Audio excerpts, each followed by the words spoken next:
Raadiyoo Simbirtuu.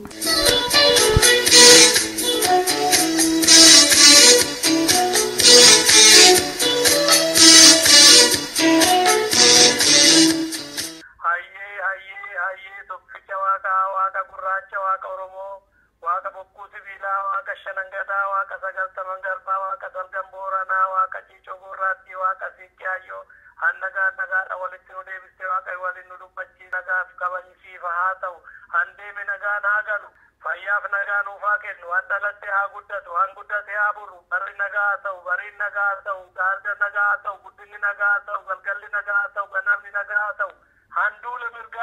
Har'a guyyaan isaa Kamisa Eebila 9 bara 2015 qophii simbirtuu har'aa tokko jennee oduudhaan eegalla. Itti aansinee qophii qeerroo irratti xiyyeeffate tokko wanta gurra simbuuf nu qabna. Isaa booda sa'aatii bal'aa akka qabatu marii obbo Joohaar Mahammad waliin taasifnedha. Waldaan qorannoo Oromoo korasaa walakkaa waggaa biyya Jarmanii magaalaa Muunik irratti Eebila 28-29 kan godhate irratti xiyyeeffanne akkasumas immoo dhimma obbo Haayilee Fidaa irratti kan xiyyeeffate Joohaar waliin marii taasifneerra isatu dhiyaata kutaa lammaffaasaa keessatti. Sirboonni isin gammachiisu jennus qaamuma sagantaa keenyaati. Hanga xumuraatti nu waliin tura.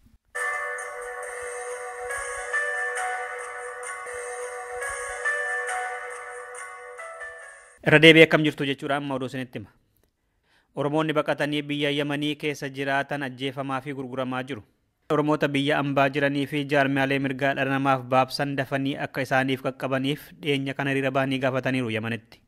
Mootummaan Itoophiyaa immoo namoota biyya isaa Yaman keessa jiran kan isaan gara qe'eetti deebi'uu danda'an yoo adda bilisummaa Oromoo fi adda bilisummaa biyyoolessaa Ogaadeniyaa faarraatti bilisa ta'an qofaadha jedhe. Yeroo ammaa lola Yaman keessatti deemaa jiru walqabatee Oromoo ajjeesuu kaleef jedhanii Oromoota gurguruu gudeeduun daranuu hammaataa jira. Kan nyaatanii fi kan dhuganis argachaa hin jirani. Kanaaf mirgi keenya nuuf haa eegamu, Oromoonni biyya alaa jiraatanis dafaa nuuf qaqqabaa jechaa jiru.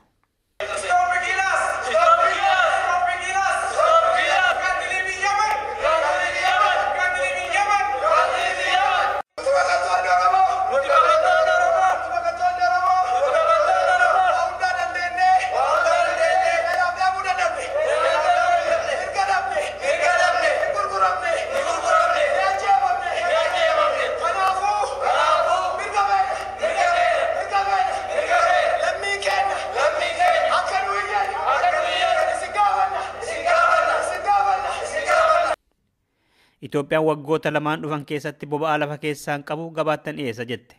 Muummichi ministeeraa biyyattii obbo Hayilamaariyaam Dassaaleeny eengadda kana sabaa himaalee biyya keessatti yeroo dubbatan akka jedhanitti qabeenya keenya kana akka nuti ittiin fayyadamneef jaarmiyaaleen niyooliberaalii ta'an mormanis duubatti hin deebinu jedhan. Obbo Hayilamaariyaam Dassaaleeny jaarmiyaaleen niyooliberaalii ilaalcha misoomawaa dimokiraatawaa keenya hin fudhatani jedhani malee maqaan isaanii eenyufa akka ta'e hin eerre. Bara 1973 irraa kaasee warra Ameerikaa, Raashiyaa fi Chaayinaa fa'aatiin boba'aan biyyatti qoratamaa ganni 50 darbe. Hanga ammaatti kan beekame kan Kaaloob, Hilaalaa fi Arbaa Mincii qofaadha. Mootummaanis gabaatti baasuudhaaf jedhee kan inni ifatti dubbate isa ammaa kana. Qonnaan bultoonni godina Arsii ganda Siree Baggoo fi Furdaa Bal'aa lafti keenya nu jalaan fudhatamu jechaa jiru. Maddi Simbirtuu Asallaa aanaa Gololchaa keessaa lafti hektaara 1,000 ta'u nama mootummaa Itoophiyaa wajjin jira jedhaman abbaa qabeenyaa maqaan isaanii obbo Mohaammed Amaaniif kennamuudhaaf jennaan Oromoonni achi yaa'anii lafti keenyi namaaf hin kennamu jedhanii ofirraa deebisaniiru jedhame. Mootummaan ammaaf tarkaanfii fudhatee hin jiru kan jedhan maddi keenyi kun filannoon booda itti deebi'uunsaa kana hin fakkaatu jedhan. Yeroo ammaa kana Oromiyaa guutuutti lafti bifa haaraatiin abbootii qabeenyaa biyya alaaf hiramaa jira. Baalee Dalloo Mannaatti, Wallagga Bahaa Haroo Lammuutti warra Awustiraaliyaaf lafti hiramaa jira kan jedhamu qeerroo bilisummaa Oromooti. Imbaasiin Itoophiyaa Iskaandinaviyaa Oromoota dhimma dhuunfaaf gamas deeman maqaa galmeessee akka miseensota isaa fi deeggartoota isaatti dhiyeeffataa jira jedhame.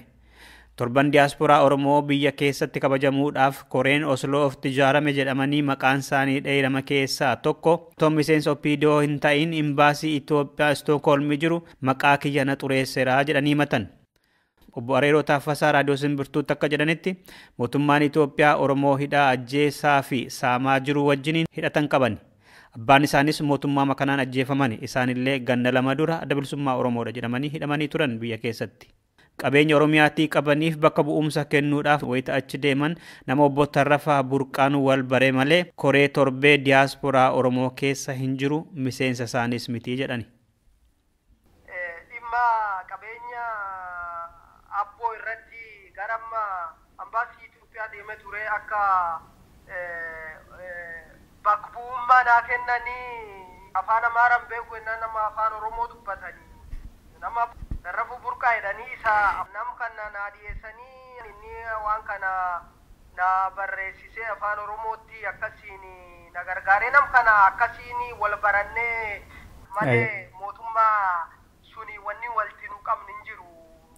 Biyya tan qabsaa'u jiru asitti tan qabsaa'u jiru waliin hin deemuyyuu agartee ani na hidhanii ati nam dargaggeessa jaaru jiru ati nama barattoota kakaasu jiru waraana kaasu jirta ati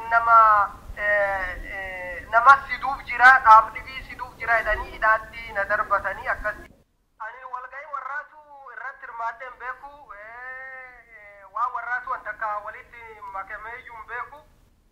Beeta diinii waan fedhe tolfachuu hin danda'a maqaa namaa akki fedhe xureessuu yookaan yakkuu nama wanni tolchuu hin danda'a.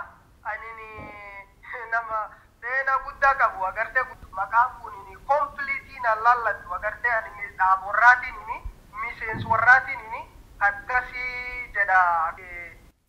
Kanaan dura obbo Tarrafaa Burqaa Osloo fi Stookholmitti torbee diyaasporaa Oromoodhaaf koree ijaaranii akka jiranii fi koree sanas karaa paaltookii yeroo garaagaraa akka waliin marataa jiran kan isaan dubbatan isin dhageessisuun keenya ni yaadatama. Uummata Oromoo gabrummaa jaarraa lakkoofsa jalaa baasuudhaaf shamarranii fi dargaggoonni Oromoo Oromiyaa keessatti mootummaa Itoophiyaa irratti qabsaa jiru jedhame. Fincila diddaa gabrummaa manneen barnootaa fi baadiyyaalee Oromiyaa keessatti qeerrootiin qabatee jiru gara firiitti jijjiiruudhaaf Oromoonni biyya alaa deeggarsa gama hundaa akka taasisaniif jaarmiyaan deeggarsa qeerroo idil addunyaa waamicha taasiseera. Qabsoo farda gabrummaa biyya keessatti qeerroon itti jiru deeggaruudhaaf dhiyeenya biyya Ameerikaa Waashingtan DC'tti seeraan kan hundeeffame jaarmiyaan kun haga ammaatti wanta dalagee fi maal gochuuf akka deemu uummataaf ibsuudhaaf jedha. Durataan boordii jaarmichaa obbo Tashoomaan deeggarsa qeerroo biyya keessaaf gaafa eebila 11 bara 2015 qophiin tokko qophaa'eeraa jedhu. Jaarmiyaan kun kaayyoo gurguddoo torba qabateeti hundaa'e. Kana ilaashisee hanga yoonaatti wanta hojjetamaa ture amma sadarkaa maalirra akka jirruu fi gara fuulduraatti maal akka karoorfanne uummata Oromoo fi deeggartoota jaarmiyaa kana naannoo Washington DC jiranii isteet sadan Washington DC, Maryland fi Virginia warra jiranii walitti qabnee haasofsiisuu barbaanne guyyaa qabannee jirra. Guyyaan isaas gaafa eebila yookiin April 11 2015 bakki walga'iis 7750 Ethical Society 16th Street Washington DC dha. Booda sa'aatii 5 irraa jalqabneeti kan walga'icha jalqabnu waan ta'eef uummanni keenya akka irratti nu hirmaatanii qeerroo biyya keessaatti mirga uummata Oromoo fi biyya Oromiyaa kabachisiisuudhaaf lubbuusaa tokkitti qabu dabarsee kennaa jiru isaan cinaa dhaabbannee gargaarsa nurraa eegamu gargaaruudhaaf kan dhaabbate jaarmichi waan ta'eef jaarmiyaa kana wajjiniin tumsuudhaan ijoollee keenya yookiin dargaggoolii keenya biyya keessatti lubbuu isaanii hanga dabarsanii kennanitti qabsaa'aa jiranii isaan cina akka dhaabbannuufidha ergaa dabarsachuu barbaanne. Dhaggeeffattoota keenya kanarratti booda qophii qabannee deebina. Sirba kanaan gara qophii jalqabaatti dabarra.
Dirqaan guddaa Oromoo yoo Oromoon humna isaa walitti fidee irree isaa agarsiise gaaffii akka sabaatti qabu yeroo gabaabduu keessatti harka isaa galfachuu danda'a jedhu.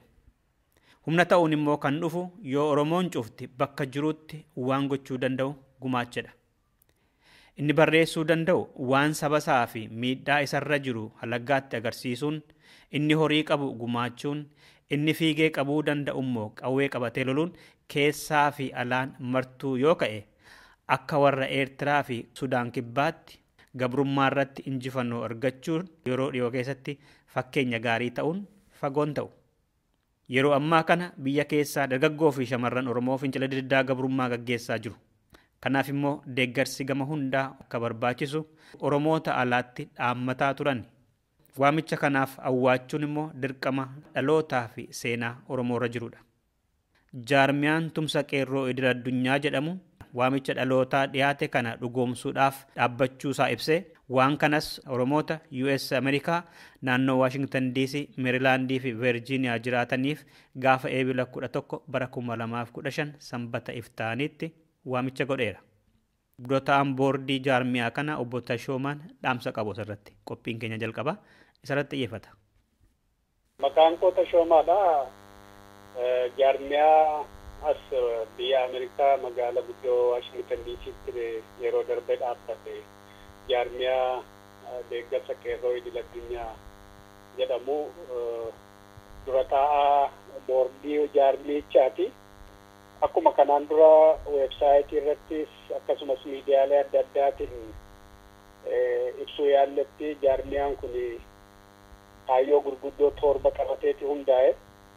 Kana ilaashisee hanga yoonaatti wanta hojjetamaa ture amma sadarkaa maalirra akka jirruu fi gara fuulduraatti maal akka karoorfanne uummata Oromoo fi deeggartoota jaarmiyaa kana naannoo Washington DC jiranii state 7 Washington DC, Maryland DC, Virginia warra jiranii walitti qabnee haasofsiisuu barbaanne guyyaa qabannee jirra.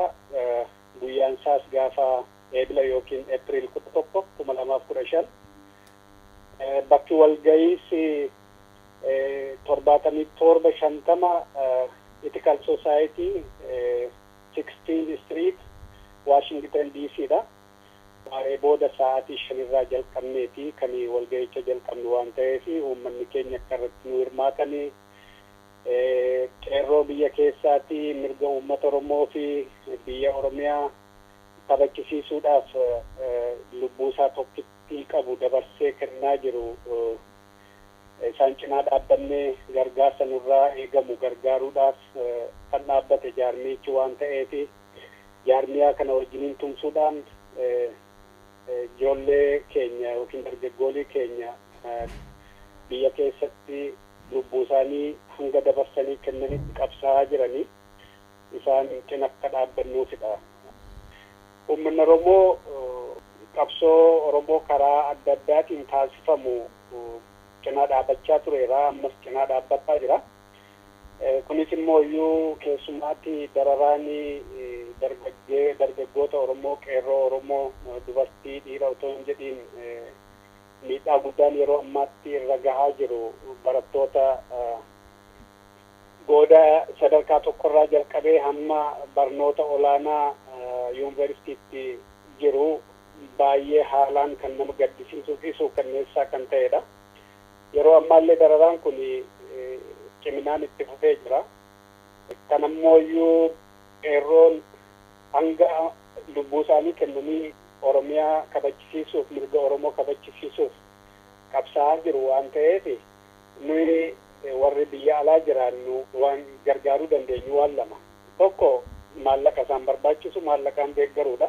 Lammaffaa beekumsi guddaan biyya alaa keessa jira. Biyya kan barbaadde dubbachuu kan barbaadde barreessuu dandeessudha. Mirga guutuu qabna waan ta'eef beekumsa qabnuutiin qeerroo kana cinaa dhaabbannee deeggaruu qabna. Kanaatiif koottaa waan nuyi qopheessine nu dhagahaa, nu wajjin hirmaadhaa, yaada waliin jijjiirree gara fuulduraatti akkamitti deemuu qabna jedhu waliin mari'annee qabsoo ijoolleen godhan kana deeggarra kan jedhudha. Tole dura taa'aa jaarmiyaa deeggarsa qeerroo idil addunyaa guddaa galatoomii fayyaa ta'e turtii yaadoo simbirtuu waliin taasifteef.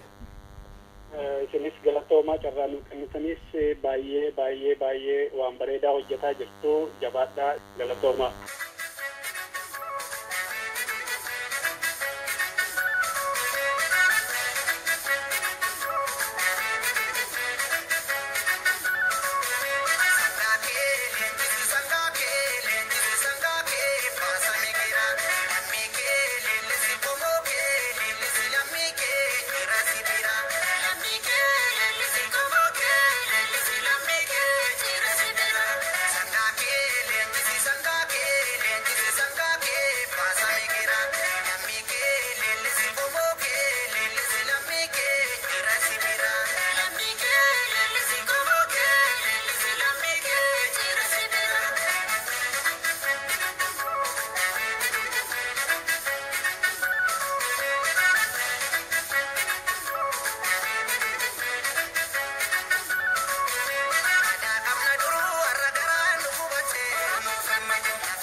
Dhaggeeffattoota keenya amma kutaa lammaffaa qophii imalarra geenyerra. Qophii kana keessatti keessummaa qabna. Keessummaan keenya har'a akkuma jalqaba irratti gurra isin buusuu yaade pirezidantii waldaa qorannoo Oromoo kan gadaa kana kata'an obbo Johaar Mahammadidha. Obbo Johaar Mahammad waliin marii adda addaa taasifna. Waa'ee waldaa qorannoo Oromoo, waa'ee Haayilee Fidaa fi qabsoo Oromoo irratti gabaabsinee wanta jennu qabna. Maarree nu waliin tura. Johaar galatoomi baga nagaan dhufte. Mee akkam ture waldaan qorannoo Oromoo korasaa walakkaa waggaa bara kana guyyaa lamaaf jechuunis 28 fi 29 godhate kana akkamitti darbe? Egaa akkuma agartee hoggaa gamana finnu yeroo duraatiif waan ta'eef haga tokko sosodaachuunii fi hohollachuun numa ture. Kaleessa uummanni akka malee garagalee dhufe nama 800 oltu seene lakkoofsa akka malee guddaadha. Irra caalaan immoo dargaggeeyyii ture. Naamusaan haala nama gammachiisuun dhaggeeffatanii hayyoonni dhufan akka malee dinqisiifatan. Seenaa Oosaa keessatti namni ammanaa hirmaatee hin beeku. Gaafa diisitti goonus gaafa Minnesotaatti goonus hammana namni hirmaatee hin beeku. Humna ammanaatiin, baay'ina ammanaatiin, fedhii ammanaatiin hedduu waan nama boonsuu fi nama gammachiisu ture. Hayyoonni Oromootis warreen dhimma Oromoo qoratan warri Faranjoota illee hedduudha dinqisiifatanii gara fuulduraatis waltajjii kanarratti akka dhiyeessaniif onnee hedduu kan nama kakaasuu fi san biraas dabre immoo siyaasaa Oromoo irratti illee hanga tokko hamilee nama keenyaatii fi hamilee firoottan keenyaa kakaasanitti fakkaata. Ani waldaa qorannoo kanatti hirmaadhee hin beeku, kan ammaa irratti hirmaadheera. Kan waggaa fakkaata korri kun. Namni akkamitti isin yaa'uu dandeekas? Itti hojjenne. Tokkoffaa magaalota hundatti waldaalee hawaasa jiran hundatti xalayaa barreessine. Waldaalee dargaggoonee, waldaalee dubartootaatti hundatti barreessine jechuudha Awurooppaa guutuutti. Dursinee illee sirriitti beeksisaa turre, sirriitti dhaadheessaa turre. Sun qofti gahaa miti. Akkuma beektu waggoota lamaan dabre kana kaka'umsi Oromoodha, dammaqeessi Oromoodha hedduu dabalee jira. Biyya keessatti waan ta'aa jiran waggaa laaltuu qophiilee aanolee irratti, qophii odaa bultuun irratti, qophii calanqoota irratti namni takkaan argamne bahaa jira. Biyya Awurooppaa kanatti illee Oosaan amma bara deengaddaa waggaa godhu bara san duraatillee lakkoofsi yeroon dabalaa deemaa jira. Qophiilee OMN irratti haa taatu, qophiilee waltajjii adda addaa, qophii siyaasaa irratti illee waggaadhaa itti agartu namni akka malee dabalaa deemaa jira. Kun wanni si agarsiisu dhugaadhaan jaarmoonni fi hoogganoonni haa dalaynu malee uummanni guutumatti fedhiin inni qabu, onneen inni qabu, koka'umsa inni qabu humna guddaadhaan buqqa'ee as bayaa akka jiru jechuudha. Amma adoonnis jechuun hayyoonni dhalootaan Oromoo hin taane Faranjootaas hedduutu irratti argameera kan argeetti. Isaaniin akkamitti quunnamtan immoo ofuma isaanii yaafatanii dhufan immoo mata duree illee isintu kenneef immoo ofii dheeffatan. Oosaan agartee waldaa qorannoo dhimma Oromoo irratti hojjetu waan ta'eef hayyoonni kun waan qoratan kana waldaa kanarratti waldaa bifa akkanaatiin waltajjii bifa akkanaatiin dhiyaatu irratti dhiyeessuun isaaniif barbaachisaadha hojii isaaniitiif illee. Nu garuu isaan qofa barbaachisa jennee hin dhiifne akkuma beeksisa kana baafneen hunda isaanii hayyoota Faranjii, hayyoota Chaayinaa, Japaanii, hayyoota Afrikaa dhimma Oromoo irratti fi gaanfa Afrikaa irratti qorannoo godhanii beekan hundaaf xalayaa barreessine. Hamma dandeenyu iyyaafanne listii baafannee gara namoota 200 ta'aniif barreessineef waldaan qorannoo Oromoo guyyaa akkanaa bakka akkanaatitti qopheessaa jira. Kanarratti akka hirmaattu fedhii qabna. Mata dureen ijoon dubbii baran irratti mari'annu hariiroo Awurooppaatii fi Ameerikaa kan laallatu ta'a. Yuunivarsiitootaaf argitan jechuudha. Yuunivarsiitootaaf hin argine, namootaaf ni argine, namoota beekaniif ni argine, yuunivarsiitoota keessatti illee maxxansine jechuudha bakka namni baay'inaan jirutti. Akkasitti nama argattan. Mata duree keessan akkamitti qooduun danda'ama kan baran irra qorannoon gaggeeffame har'aaf kaleessa siyaasa qofadha moo? Wanni laalle gartee hariiroo Oromoo fi Awurooppaa jidduu jiru kan kaleessaatiif kan irraa laaluu barbaanne. Waa lamaaf kana goone tokkoffaa yeroo duraatiif Awurooppaa Oosaan kan dhufu. Hoggaa biyya takka dhayitu hariiroo amma dura turee fi kaarra jiruu fi gara dhufullee laaluun barbaachisa. San qofallee miti. Mata dureen kun amma dura sirriitti hin qoratamne.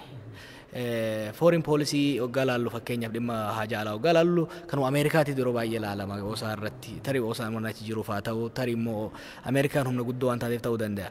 Haa ta'u garuu har'a Ameerikaan humna guddaa haa baafattu malee san dura rakkoo uummanni Oromoo keessa bu'ee irratti bal'oo uummanni Oromoo argate irratti adda durummaan kan hojjetaa ture biyyoota Awurooppaatii fi mootummoota Awurooppaa turan. Kun qoratamuu qaba. Haala gahaan hin qoratamne jenneeti. Barana qorannaa irratti arganne jenneeti miti ka mata duree kana filanne. Barana fedhii uummataa, fedhii hayyootaa, horii qorattootaa itti uumuu barbaanneeti. Haga eeyinee olitti akkuma kaleessa agartan ilmaan Oromoo gabroonfamanii biyya kana dhufan waan isaan hojjetaa turan akkuma yeroo ammaa amma haasayamaa jirutti hayyoonni Oromoo biyya sanii dhufanii Awurooppaatti baratan akka guddinaa tumsaa egaa kaayilee fi daafaa maal hojjetaa akka turan hoggaa keessa deemtee ilaaltu edaa qorannoon already illee ni jira asumatti baafnee walitti qaqqabuutu barbaachisa ka jedhu kun gaa ijoollee nama keessattuu graduate student jiran as keessa jiran hedduudha fedhinnaa itti dabala bara dhufummoo mata duree kanarra inumaa hedduu deemnee hojjechuudhaaf hiree nu bana jechuudha. Dhaggeeffattoota raadiyoo kana dhaga'aniif Awurooppaa fi Impaayar Itoophiyaa hidhataan kanaan dura qabaataa turan garamitti dabsaa ture jechuun danda'ama. Akkuma ammaa kana gara sirna biyyatti bulchaa jiruu ture moo Oromoof illee akka biyyaatti biyyoonni Awurooppaa yeroo sana turan garamoo sirnoota bara sana turanii deeggaraa ture jechuun danda'ama. Qorannoo irra dhiyaate jechuudha kaleessa. Amma qorannoo kaleessa irraa wanni hedduu nama si ajaa'ibsiisu yeroo dheeraa nuti wanni yaadaa turre maali Awurooppaan durumarraa nutti jallatte. Durumarraa warra nu cunqursuuf aantummaa agarsiisan kaja'u isaan ilaalaa turre.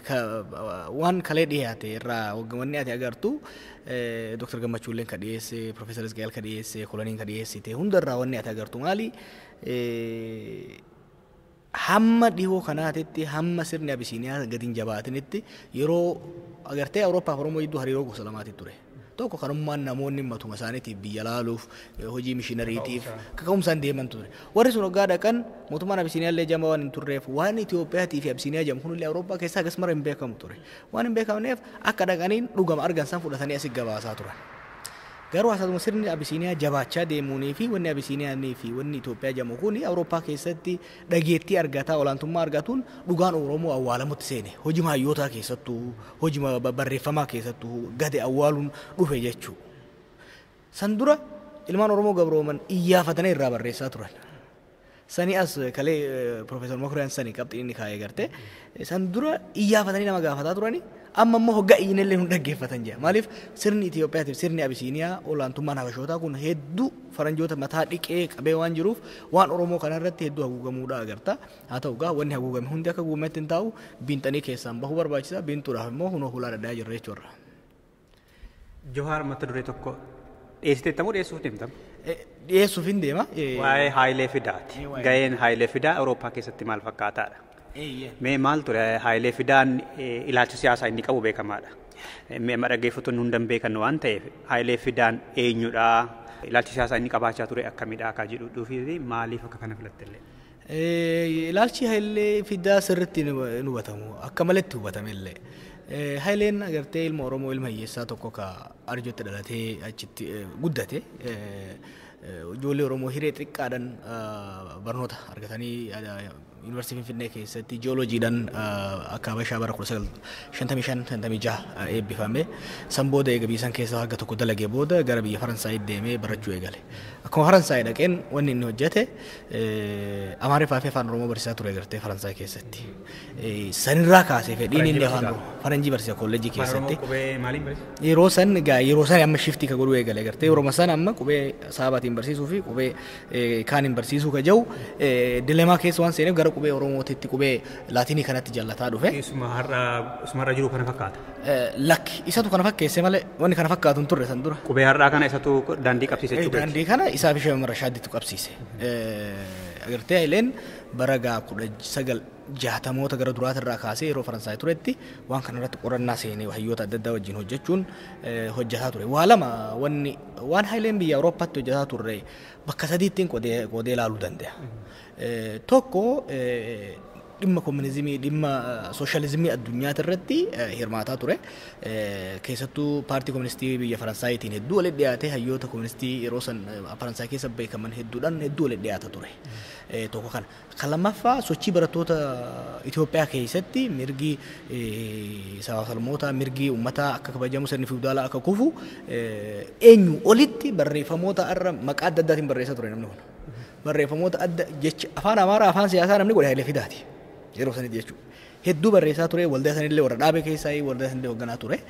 Kun kalammataati waan Itoophiyaa irratti hojjete. Qabxii kan irraanfatiin afaan Amaaraa afaan siyaasaa godhe hoggaattu. Waan har'aati agartu abiyootaa fi dimookiraasii. Wannummaan amma jechoota siyaasaa as babayanii mallasfaan itti akka kubbaatti taphatan kuni ture bara sana isa dhuume. Isuma uume jechuu dandeessa. Maaliif san dura afaan siyaasaan turre afaan fiwudaalaatiin jira. Afaan fiwudaalaatiin jechoota muraasaan jechoota baadiyyaatiin jechuu dandeessa haasa'ama ture. Jechoota afaan Amaaraa keessaa fuudhee saayinsaawaa godhee akka ittiin barreeffaman kan godhe Haayilee Fidaati. Barreeffamoota bara 1966 kaasee hanga bara 1907 hanga inni ajjeefamuutti biyya san keessatti barreeffaman yoo agartee maqaa adda addaatiin barreessaa nan qaban arguu dandeetta. Kan nama adda addaa maqaa Getaachoodhaan haa baasu, Guutamaadhaan haa baasu, Mokoniniin haa baasu irra caalaa harka 70-80 isa barreessaa ture. afaan Amaaraatiin. Maani qabiyyeensa?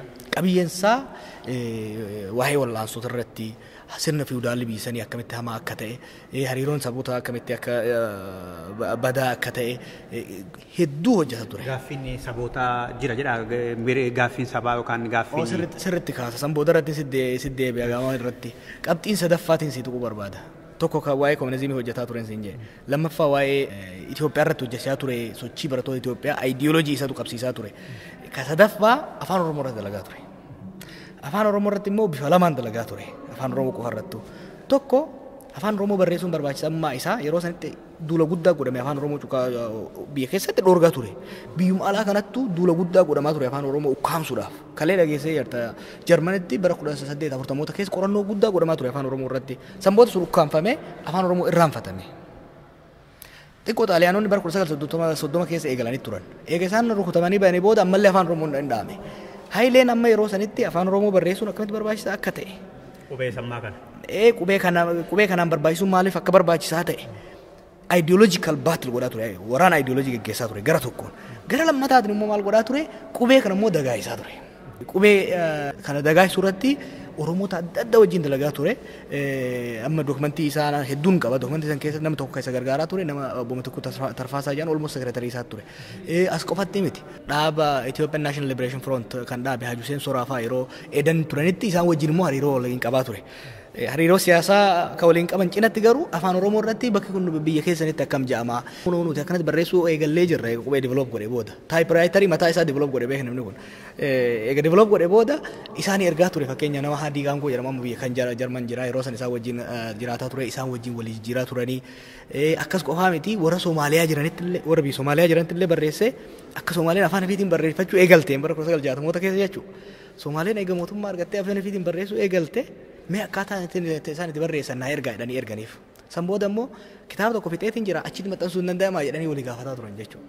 Haala kanaan kitaaba san barreessee fixee asii nama Bashaa jedhamu nama Amaaraa fakkaata namni suni Mayisoon keessa wajjin jiranii nama sanitti dhoksaan kennee Oromoon galchuu hin danda'u yeroo sanitti biyya galchee charchii keessatti luba guddinaa tumsaatti kenne luba guddinaa tumsaa immoo baaroo fa'aatti dabarsee baaroon fa'aan immoo caasaa adda bilisummaa Oromoo yeroo san dagaagaa jiru keessaan dabarsanitti qubeen kun dhufe akkasitti addatti immoo gartee qubee ishee Rashaad immoo Somaaliyaatti guddisaa ture warri abaa'oo kana lamaan waliif fudhatanii qubee amma nu qabnu kana asiin ga'anii. Mee gaaffii sabaa akkamitti ilaalaa ture Haayileen? Deebiin isaa immoo akkam ta'uu qaba jedha ture? Gaaffii sabaa irratti gaaffii Eertiraa irratti gaaffiin inni irratti hin barreessin hin jiru. Waan gaaffii jedhan kan isuma barreesse jechuu dandeessa durarraa kaasee. Gaaffii sabaa akkamiin ilaala si fakkaata? Gaaffii sabaa moo gaaffii gitaara jedhanii yeroo? Lakki gaaffii sabaati. Gaaffii sabaa sirriitti walaqaa siifin kannanii jira kompiitara irraa. Yeroo Taaddasaa fa'aa qaban Macaa Tuulama yeroo cufan xalayaa tokko faranjii tokko barreesse. Hinduun inni baratan? Hinduun inni bare Taaddasaan fa'aa ajjeefaman waggaa afur booda du'e. Waggaa Macaa Tuulama cufamu inni Faransaay ture. Faransaay lalleessa kanaan ari'anii beeki. Maal ta'e si fakkaate xalayaa tokko nama faranjii tokko barreessa Profeesar Broniskii jedhamuuf. Andree Broniskii jedhama nama beekamaadha naannoo sanii qorata.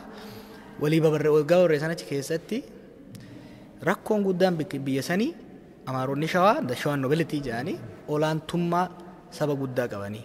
Oromoon ja'a. Ammallee hayyoonni Oromoo yeroo hedduu isaan jecha isaan barreessan ani yeroo duraatiif afaan isaa irraa hin argeechu barreeffama isaa irraa maal ja'a. Itoophiyaa keessatti namni akka Oromoo cunqurfame hin jiru ja'a. Sabni biyya sanii cunquraa keessa ni jira siin ja'a.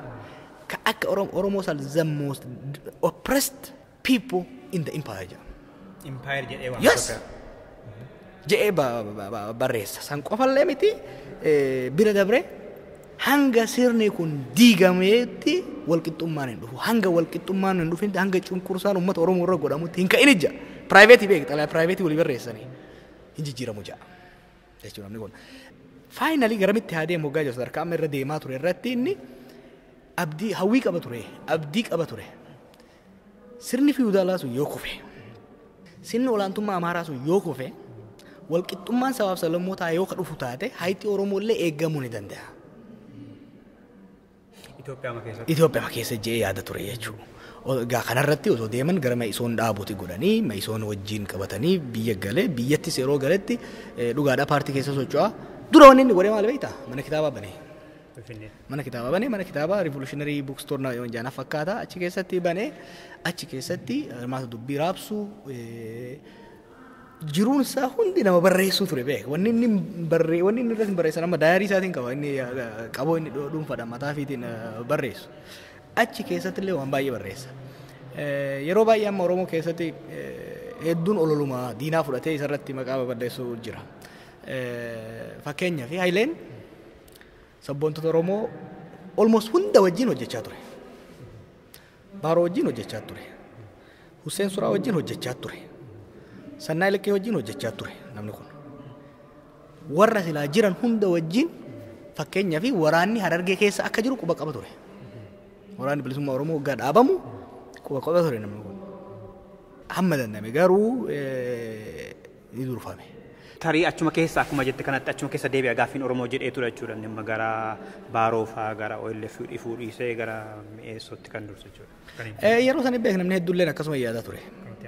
Beek Itoophiyaa tana waan tokko jechuu barbaada. Namni Itoophiyaa tana namni Oromoodhaa ni fooyyessine jedhee hin yaalin hin jiru. Amma Oromoo keessa namni hedduu walabummaa Oromiyaatti amana jedhamee amanamu Jaarraa Abbaa Gadaati.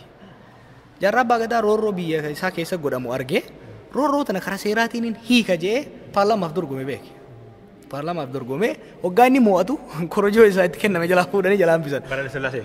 Bara Sillaasee bara 1965tti fakkaata. Korojoo fuudhanii jalaa deeman hoggaa korojoo fuudhanii deeman dura mana murtii ilaali nama takka miidhamte argee namicha poolisicha sii miidhe fuudhee mana murtii geessee manni murtii haqa osoo argu itti mure aboo mana murtii kanaa garagalchuun qaba jee filannoodha dorgome filannoo irratti ni mo'e Oromoon baatee garagaltee isaa filte garagalchoo jalaa garagalchee inni naftanyaa tokko dabarsan. Hoggana sirni kuni karaa nagaan danda'amu. Sirni kuni sirna marii fi sirnaan danda'amu miti garagaluu qaba murannoo jettee qawwee isaa qabatee baalee galee jechuudha. Haayilaanis hoggaa gartee hiriyoota isaa dubbisee hedduu waan hin argee jira. Gaafa mana hidhaa seenetti ifa ture. Ijoolleen hedduun amma yeroo sanii ani bahuu hin danda'u bayaa jechaanii ture nama hedduu. Eega mana hidhaa ture immoo kitaaba lammataa barreessaa ture mana hidhaatti odoon fixin ajjeesan. Fuula 109 hoggaa ajjeesan isaa fi obbo Addisuu Bayyanaa na fakkaatan kan waliin hojjetaa turan. Qabiyyeen kitaabicha maal jaasee fakkaatee sanuma abdeetii gochuudha. Seera isaallee ol fooyyessanii walalollee of keessaa qaba kan irra caalaa bifa fakkiitiin daa'imatti wanni godhuudhaaf ittiin barsiisan ture. Qubeedhuma afaan Oromootiin. Qubeedhaan walaloo achi keessa jiru garuu hoggaa agartee ejjannoon Hayileen irra gahe ifa. Hidhadhu mancaasii mancaaftu malee bilisummaan hin jiru jee nama jala muree ture. Mee amma yoo barreeffama Waalli Mokonnin fa'aa dubbistee carraa argattee dubbistee jiraatte. Amma yeroo baay'ee Waalli Leenyidha kan kaasee jedhu. Hayilee moo Waalli Leenyitu gaaffii sabaa kun gaaffii sabaati dhugaa kamtu dursa yoo Gaafa Waalli Leenyi waan kana barreessutti Hayileen faan gaaffii sabaa, gaaffii Eertiraa, gaaffii Itoophiyaa, gaaffii sabboonummaa, gaaffii warraa'issaa bilcheessanii bulbulanii isaan warra isaanirraa harkarraa nyaate Waalli Leenyi faan. Waalli Leenyi faan ijoollee isaan boodatti.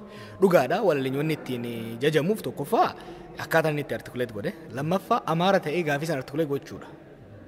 Kan Oromoo biratti illee hedduu haqa nuu galchee haqa kee atuu hin beekta. Hoggaa Ormi sii galchuu irra sitti mi'aa'a. Oromoonni Waalli Leenyi ittiin galateeffattuuf tokko kana.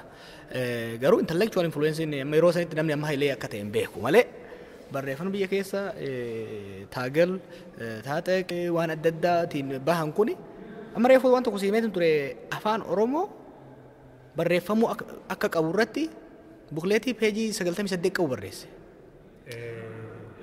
Abiyooትና ቋንቋና አብዮት ጃ አብዮታዊ ትግል ቋንቋና አብዮታዊ ትግል ኃይሌ በሬስ ከነ keessatti hanga dhumaatti dhaqee ideoloojii irraa kaasee maaliif akka barbaachisu godhe caasaa afaan Oromoo laatiin maaliif barreeffamuu qabu nama barreessaa ture jechuudha. Gaaffii sabaa irratti illee gaaffii Eertiraa irratti waasatti lafa kaa'e inni. Warra Eertiraa mirga hiree fi murteeffachuu kabajamuu fi qaba. Warra IPRPtiin kanatti adda bayan. Garuu garas dhaquu duratti dura akka federeeshiniitti bulchanii waggaa 10 egaa akkasii waliin bulan booda hariiroon sun laalamee gara referendamii dhaqee uummanni haa murteessu ka jedhu propose godhaa ture jechuudha. Warra Sudaan kibbaa ammaati. Akkasii propose godhaa ture jechuudha yeroo sanitti inni. Nama idea baay'ee qabaachaa ture. Nama hedduu garuu dubbii danda'u turre. Muunik kanattis yuunivarsiitii keessatti afaan Oromoo barsiisaa ture ka jedhu ni jira asirratti. Muunikitti miti wanni ture Hamburg ture. Hamburgitti wanni hojii guddaa Hamburgitti hojjete beeke. Faransaay hin ari'an. Agartee waggaa macaatuu lama ka'uu sirna Abisiiniyaa akka maleedha rifate. Kanaaf intelijeensii Faransaay wajjin wal keessa seenaniiti biyya sanirraa ari'an. akkuma beektu yeroo sanitti ucci guddaa ministeera yookiin foreign ministeera Itoophiyaa akka ture Akililuu Habtewooldi jaartiin isaa Fireenchiidha. Faransaayitti baratees. Hedduu influensii qaba achi keessatti. Sababa gara isaatiin ta'anii Haayilee irra dhiibbaa guddaa godhanii qaba. Haayileen ni barreessa dhiibbaan irra godhanii jee achirraa dhiyeessee Hamburg dhufee Hamburgitti achitti hojii hunda fixe jechuudha. Achirraa Hamburgumarraa gara biyyaatti galee. Ijoollee qaba jedhan ijoollee isaa dubbatti quunnamtee yookaan haati manaa isaa lubbuun jirti. Ijoollee lama qaba. Haadha manaa hanga tokko gama nama biraatiin walii barreessaa turre. Ijoollee isaa quunnamuu hin dandeenye yoo danda'ame gara fuulduraatti gaa. Amma beeku qorannoo kana reefuun kutaa duraatirra jira. Yoon haalli amma jiru kun xiqqoo na rakkiseeti amma olmoos waggaa sadii waan kana eeganatti jiru. Gartee wanni amma waan akkanaa wanni goonuuf Haayilee jechuudhaaf osoo hin tahiin hayyoota Itoophiyaa keessa warra riivolushinarii yeroo san geggeesse keessa namni akka isaa galmee barreeffamaan dhiisee dabree hin jiru. Seenaa Oromoo keessatti immoo abbaa fedhee wajjin hin dorgoma. Abbaa fedhee ni wal morma. Namni akka isaa waa barreessee dhiisee hin jiru. Oromoo waan barreessu afoolaan walii dabarsa. Namni tokko immoo odoo hamtullee barreessee yoo akkanatti galmeessee barreessee lafa kaa'u guyyaan waan irra oole barreessaa ture namni kun guyyaan. Qabsoo Oromoo keessatti garuu maqaan isaan ka'u yookaan isa akka gaariitti hin ka'u maaliif? Haala lamarraa eegarte haalli yeroo inni biyya tanatti waggaa biyya alaa jirtu beektaa keessattuu amma faa intarneetiin nu fayyessa malee haala biyyaa sana agartu. Yeroo inni biyya galatti biyyi haalli sabboonummaa Oromootii fi haalli sochiillee jijjiiramaa ture. Barattoota jidduutti garaagarummaan hedduun uumamaa ture. Sabboonummaan Oromoollee finiinaa deemaa ture. Keessattuu eegama Caatuu Lamaa ukkaamsan booda hedduun deemaa ture. Hoggaa galan immoo agartee paartiidhaan paartii inni dhaabee ture Mayisoon agartee isumatu dhaabe. Saba adda addaa ofitti qabee jira. Akka barbaadetti achuma keessan dhimma Oromoo gaggeessuudhaaf. Dargii keessatti amma Oromoo kookas kajaamuu qaban turan. Oromoonni dargii keessa waliin seenan sun jedhanii odoo amma dargii wajjin hin murteessin kophatti ba'anii murteessan turan. Kophatti seenanii dhimma kanarratti hankanan ja'an sin mormaati akkas godhii jedhanii Baaroo fa'aa wajjin waliin seenanii akkasitti Abdullahi Yusuf fa'aa wajjin waliin seenanii akkasi seenanii influensii godhan. Amma gaafii lafaa fa'aa akkasiin diraamaa taphatanii hojiirra oolchuu danda'an jechuudha. Amma gaa kana bahee yoo dubbate sawa salammii isa wajjin jiru sana allineet godha. Warri beeku numa beeka ture yeroo sana amma guddinaan faanni beekanii Baaroon faanni beekanii Mohee Abdoo faan kun numa beekan waan deemaa ture. Garuu as bahuu hin dandeenye. Jalatti immoo agartee yeroo san barattoota keessatti xiicaan guddaan waan turreef icaatii fi isaan jidduu maal jidduutti deeme. Oromoo biratti garuu kan hedduu isa jibbisiisee warra Amaaraati. Haayilee jechuun nama laafaan turre agartee. Nama keenya jabaa nu dura Habashaatu arga. Nama dandeettii holistik guutuu qabu ture. Guutuu barreessuu yaada maddisiisuu danda'a, nama jaaruu danda'a, nama danda'ee deemuu ni danda'a, nama hoogganuu danda'a. Yaanni inni qabus billaa suuta biyya san ciree seenuu danda'u akka ta'e waan beekaniif asumatti eegalan. Oromoodhaan hoogganamuun fudhatan isaan.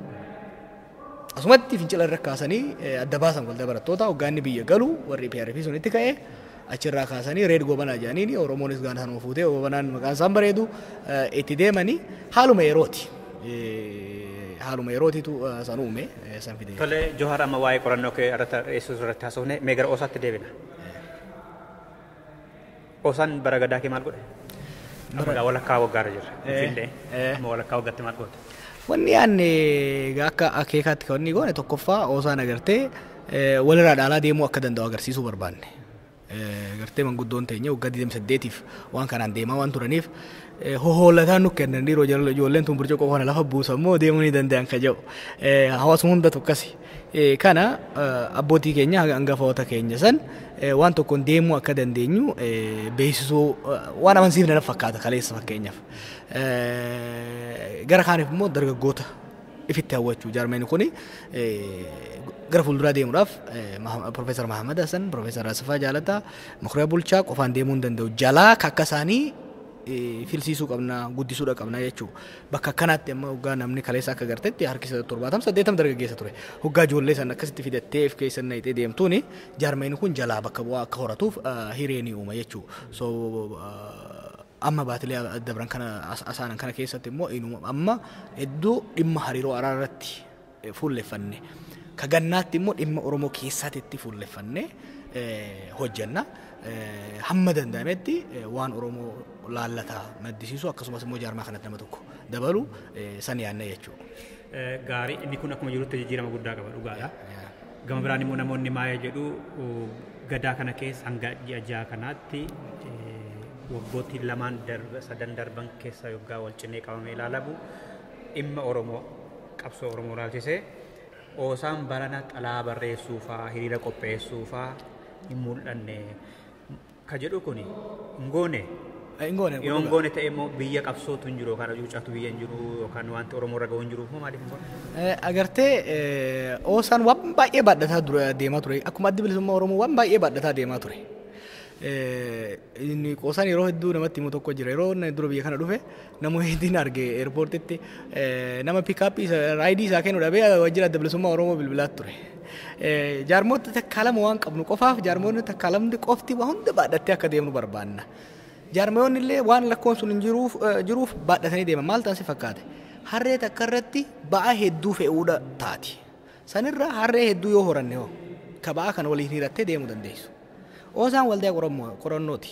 Waldaa akka waldaa qorannootitti beekumsa qabsoo Oromootiif, hawaasa Oromootiif, nagaa Oromootiif fayyadan maddisiisee madraka takkaahu dirree yaanni itti wal jijjiiramee itti gabbatu ta'uudha. Oosaan kanaaf dhaabbata waan biraatiif miti. Garuu waan maddisiisa kana hojiirra wanni oolchu jaarmeen adda addaa waan hin jirreef hojii advokasii, hojii dippiloomaasii keessa seenee ittiin deemaa ture jechuudha. Amma garuu sanirraa jijjiiramuu qaba. Akkuma akeekattuu kan hin ka'ee dhufeen harreen tokko ba'aa isiidhaan wal malu humna isiitiin malu yoo itti feete gaara feete cabsitee saffisaan bakka ati yaadda sii galte. Yoo itti baay'ifte immoo harreen sun hin duuti jechuudha. Akka kaayootti kan hin godhe oosaan kaayoo ittiin dhaabate akeeka hojjechuu danda'u sanirratti effectively akka hojjetudha. Kaan garuu kan hiriira baasuudhaaf waldaa hawaasaa adda addaa qabna. Jaarmiyoota mirga namummaa adda addaa qabna. Yoo qabaachuu baanne immoo ni ijaarranna. Malee jaarmiyaa tokko irra sanfe'aan deemu. Akka hawwii kiyyaatti oosaan waan barnoota, waan beekumsa maddisiisu, waan qorannoota qofa irratti fuulleffatee deemudha. Hojiilee dippiloomaasii, hojiilee siyaasarra barreessuu immoo jaarmiyaa yoo jiraate jaarmiyaa jiru jajjabeessa. Fakkeenyaaf jaarmiyaan mirga namummaa gaanfa Afrikaa akka gaarummaan fa'aa hoogganan jira. Oosaan hojii isaanii jalaa saammatee risoorsii isaanii jalaa saammatu irraa isaan deeggaruu danda'u qaba. Isaan jabaatanii hojii dhaabbataniif san oosaarra guutumatti fudhataniif danda'anii akka deeman godhuudha qabna jechuudha. Kana yoo goone jaarmiyoon hundinuu wal deeggaraa wal deeman. Oromoo ala jiru warra biyya keessaa miidhamne jedhaniif sagalee ta'u. Erga oosaa hiriiraan qopheessu ta'e xalaas dhimma Oromoo bakka bu'een barreessu ta'e Oromii jaarmiyaan akka barreessu yoo kaayyoo qabaatan akka jaarmiyaan sun barreessu maal godhan? Barreessaa jiranii miti gaarummaan faanii waan oosaan godhu ol hojjetaa jiran. Oosaan amma waan gaarummaan faan hojjetan sadan hojjetu xalayaan akkana namni ajjeefame jenna. Gaarummaan faan garuu ispeeshaalistii waan ta'aniif waan hojjetan san irratti fuulleffan ispeeshaalistii waan ta'eef jaarmeenni sun diiteelin eessatti yoom bakka kamitti maal ta'e jedhanii hojjetu. Agartee nuti maqaa oosaa dhaadheessuudhaaf yookiin immoo oosaan kana je'e jechuudhaaf xalayaa takka barreessinee keessaa bahuu dandeenya. Kanaan dura godhamaa ture jechuudha. San jijjiiruma barbaanne nu. San jijjiiruma barbaanne. Oosaan qorannoo irratti fuulleffatee deemuudha qaba. Jaarmiyoonni mirga namummaa risoorsii isaan barbaachisu beekumsa isaan barbaachisu yoo gaafatan fakkeenyaaf hayyoonni oosaa deeggarsa yoo gaafataman jaarmoota san gargaaruu danda'u. Yoo isaan mootummaa Itoophiyaa irratti hiriira qopheessan rakkina maal fida? Eenyu? Oosaan. Homaa rakkina hin qabu. Rakkina tokko illee hin qabu. Garuu oosaan hiriira qopheessuu irra jaarmeenni biraa kan hiriira qopheessuu irratti ispeeshaalaayiz godhu. Agartee? Jaarmiyaan sun akka qopheessu maal godheera oosaan?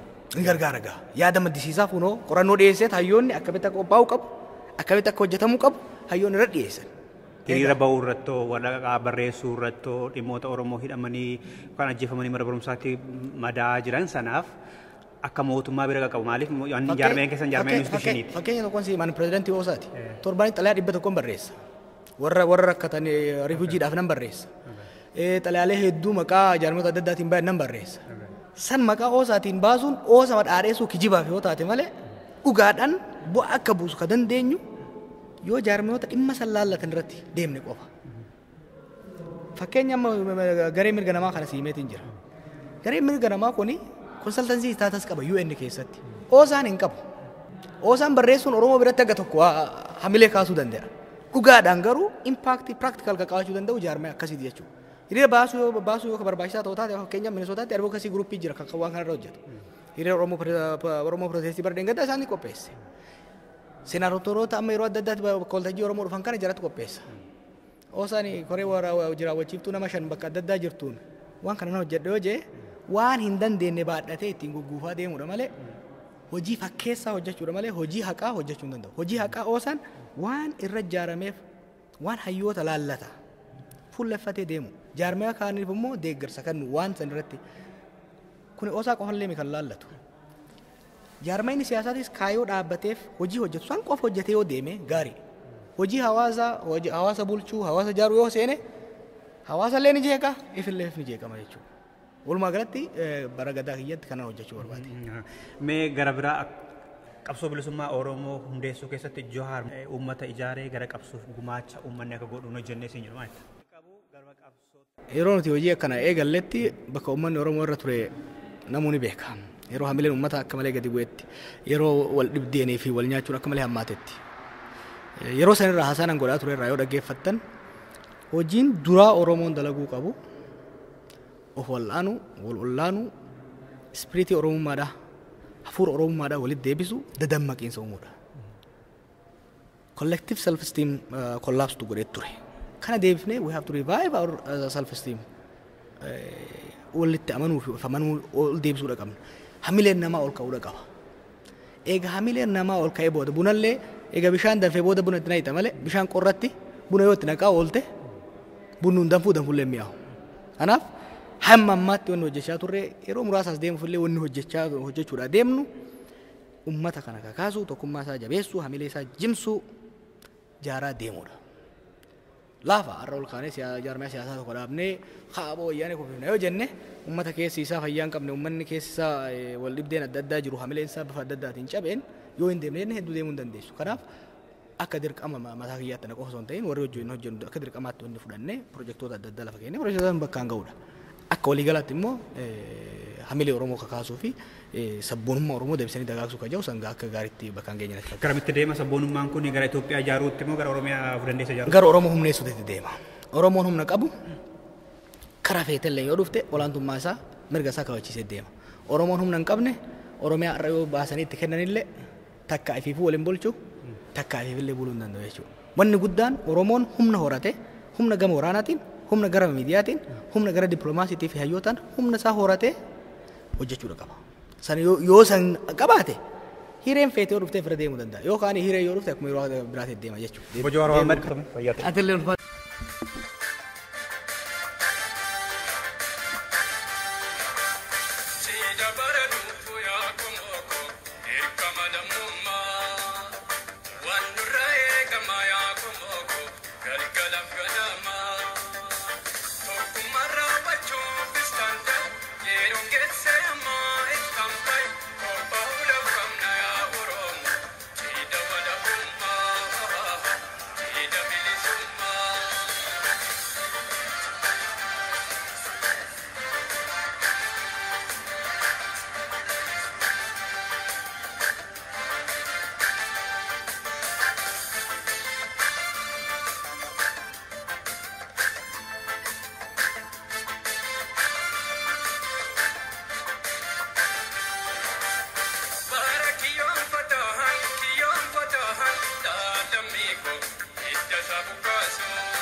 Dhaggeeffattoota keenya qophii keenya har'aa kanumaan xumurreerra warri nu caqasaa turtan galanni keessan hin badiin jenna. Torbee dhimma biraatiin walitti deebina. Hangasittuu haalaaf bakka gaarii keessa akka turtan hawwuudhaan sirba kan isin affeere nagaatti kanan jedhu an Dassoo Duulaati.